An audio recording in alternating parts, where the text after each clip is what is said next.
Hi everybody, I'm Kevin Ressler. I'm the President and CEO of the United Way of Lancaster County.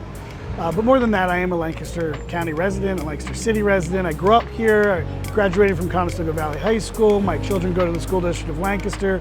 My wife works downtown here. You know, the life of the city and life around the city is a very integral part of who we are and how we see our identity as a family. And, you know, in all of those things, the work that I do, the person I am, being a father, being involved in the community, you know, I am really interested in how has the response been to what will end up being not just a page, but chapters in the history books through COVID, and how it's impacted our community and what it's meant for us to do work, to do different work, to do new work, to bolster the work we've always done in our community. You know, the reality of us being in different places with different resources, that's nothing new. That's as old as time. But we live in the wealthiest country in all of history, and we can do better, we can be better, and we can recognize that we have the resources to care about other people. One of those resources is access to vaccine. My mom is from East Africa, from Tanzania specifically. They had a president who didn't believe in the vaccine, didn't allow the vaccine to come into their country, and now they're significantly struggling as they're trying to catch up. Here in America, we've got vaccines going bad because people won't take them. It's insane. If it's not for you, then it's for your neighbor. If it's not for you, then it's for your grandmother. If it's not for you, then it's for the immunocompromised child. Make sure that you're thinking about, how do I, an American, be patriotic to my fellow countrymen?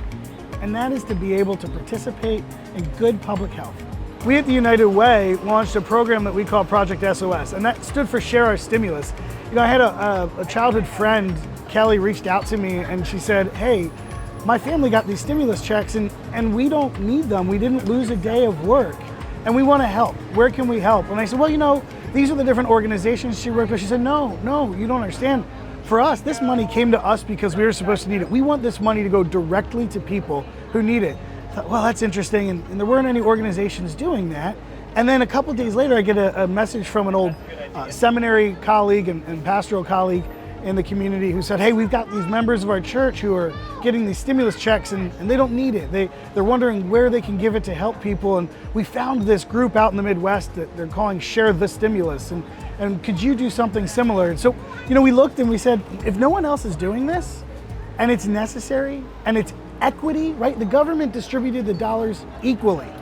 Whether you had $25,000 a year in income or you had $75,000, whether you lost your job or you didn't, we said, let us participate in this conversation around equity and let's rebalance this. So we took those donations, we found a number of sponsors, good friends of ours and organizations, and we were able to take those dollars and turn 100% of that gift to a community member, a $500 check for a family that just had their car, you know, break down and they were worried about whether they get to work on Monday and lose their job, or someone who needed to buy diapers and didn't have enough money for that because they were out of work. And so we looked at those income ratios and we looked at what was happening to people with COVID and we went ahead and we did something new that we had never done before because it needed to be done. The community needed to see it done and no one was doing it. Can we please look to one another and do the thing that so many generations have done before us? Recognize that as much trouble and significant worries that we have in this community about people being treated fairly or unfairly, let's not do it to ourselves. Let's take advantage of the opportunity to maintain our health, the health of those that we love, and even those that we don't know.